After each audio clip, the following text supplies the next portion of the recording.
Marvel cinematic universe के अंदर She Hulk से मुझे बहुत ज्यादा उम्मीदें थी, लेकिन सैडली ये बात कहनी पड़ेगी कि बावजूद अ लॉट ऑफ पोटेंशियल, इस सीरीज ने अपनी एंडिंग से कई सारे मार्वल फैंस के साथ साथ मुझे भी थोड़ा डिसअपॉइंट किया। और आज की वीडियो बेसिकली एक kind of a review video होने वाली है, जहां पर हम बात करने वाले हैं कि actually what went wrong with the she Hulk series and why did it became such a mess. Of course इस वीडियो में बहुत सारे स्पॉयलर्स होने वाले हैं, जिसके कारण अगर आपने शी हल्क सीरीज को कंप्लीट नहीं किया है तो आप इस वीडियो को बाद में देखिएगा। और इस वीडियो में बताए हुए मेरी सारी की सारी अपनी ओपिनियन है, जो मैं उम्मीद करता हूँ कि आप समझ सकेंगे। So now as everything has been said, hey guys, मेरा नाम है पंकज सागर और आपका स्वागत है गेमों को हिंदी के एक और फ्रेश वीडियो में। Now without wasting any more time, let's get started.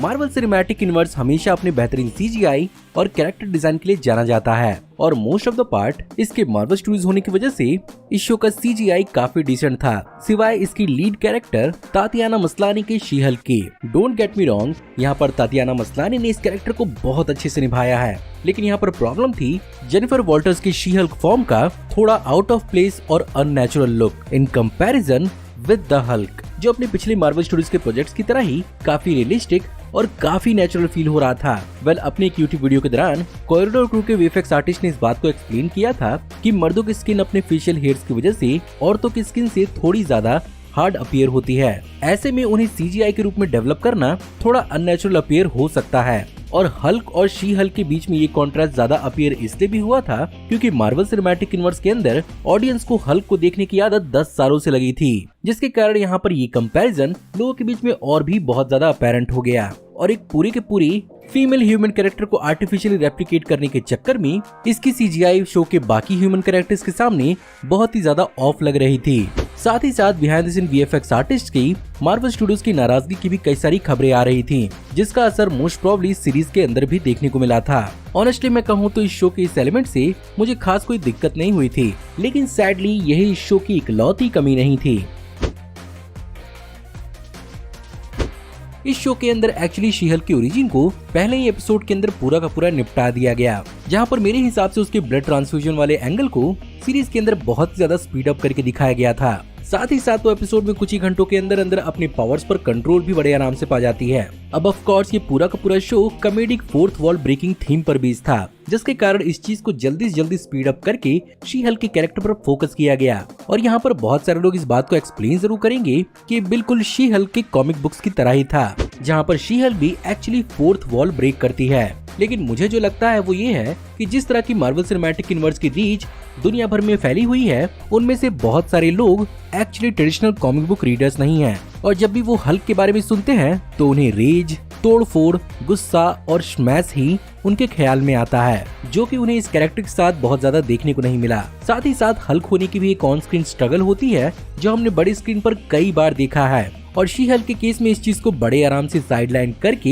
Actually उसके आइडेंटिटी क्राइसिस पर फोकस किया गया। साथ ही साथ यहाँ पर दूसरे हल्क जैसे कि ब्रूस बैनर और अबॉमिनेशन को भी बहुत ही ज्यादा अंडरमाइन किया गया, जहाँ पर एक्चुअली हल्क की लाइफ 10 सालों से फैंस के सामने थी, जिसमें उन्हें मालूम है कि हल्क को किस प्रकार के स्ट्रगल्स के थ्रू होकर जाना पड़ा था। वहीं पर abomination the incredible Hulk movie के अंदर इतना बड़ा खतरा था, उसे सिर्फ और सिर्फ इस सीरीज के अंदर एक कॉमेडिक रिलीफ की तरह इस्तेमाल किया गया। ऑफ कोर्स इन दोनों ही कैरेक्टर्स को अपनी फुल ग्लोरी पर दिखाना एक बहुत बड़ा बजट का इशू हो सकता है, लेकिन यहाँ पर इन्हें इतना भी अंडरमाइन नहीं करना चाहिए था।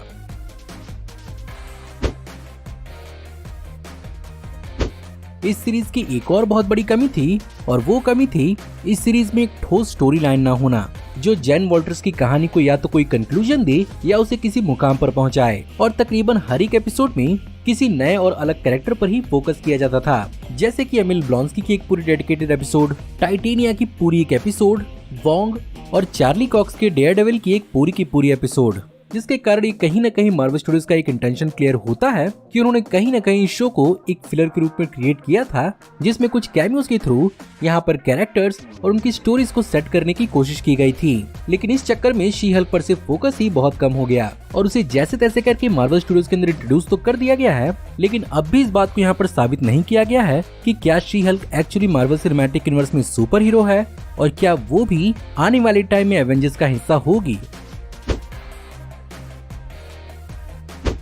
और मेरे हिसाब से यहाँ पर स्टोरी को बहुत अच्छे से बांधा जा सकता था अगर यहाँ पर एक बेहतरीन एंटेगनिस्ट यानी विलन को इंट्रोड्यूस किया जाता, जिसमें ऑफ कोर्स टाइटेनिया सीरीज के अंदर शी हल्क की विलन तो थी, लेकिन उसका बहुत कोई गहरा असर शी हल्क के ऊपर हमें देखने को नहीं मिला और यहाँ पर बेसिकली उसे सिर्फ और सिर्फ एक कॉम्पिटिटिव राइवल की तरह ही दिखाया गया था। खैर मार्वल अगर चाहता तो शी हल्क के दर्जनों विलन्स को कॉमिक बुक से उठाकर ला सकता था। For example Ruby Thursday,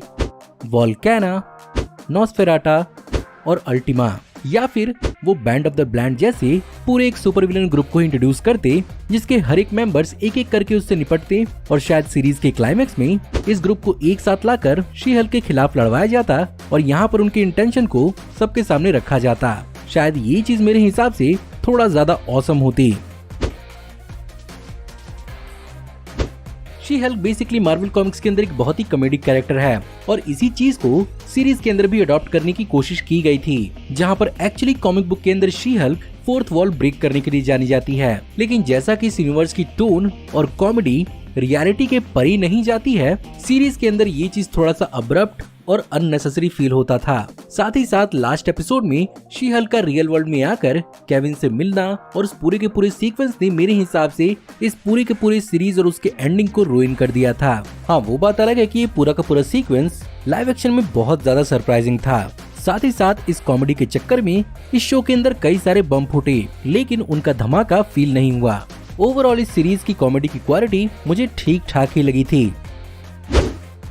so guys, ये थी मेरी एक opinion video she Hulk series को लेकर। अगर आपको आज की वीडियो पसंद आई हो तो प्लीज वीडियो को लाइक जरूर करिएगा। साथ ही साथ इस सीरीज से जुड़ी हुई आपकी क्या ओपिनियन है मुझे कमेंट में जरूर बताइएगा। हमारी आने वाली ऐसे ही ऑसम वीडियोस को देखते रहने के लिए हमारे चैनल को सब्सक्राइब करिए, बेल वाले आइकन को दबाइए और हमारी वीडियोस को बिना मिस किए एंजॉय करते रहिए। और अगर आप चाहें तो इस वीडियो के लिंक को अपने दोस्तों के बीच में जितना हो सके उतना शेयर करें। Thank you for watching, see you in the next video. Till then take care, good bye.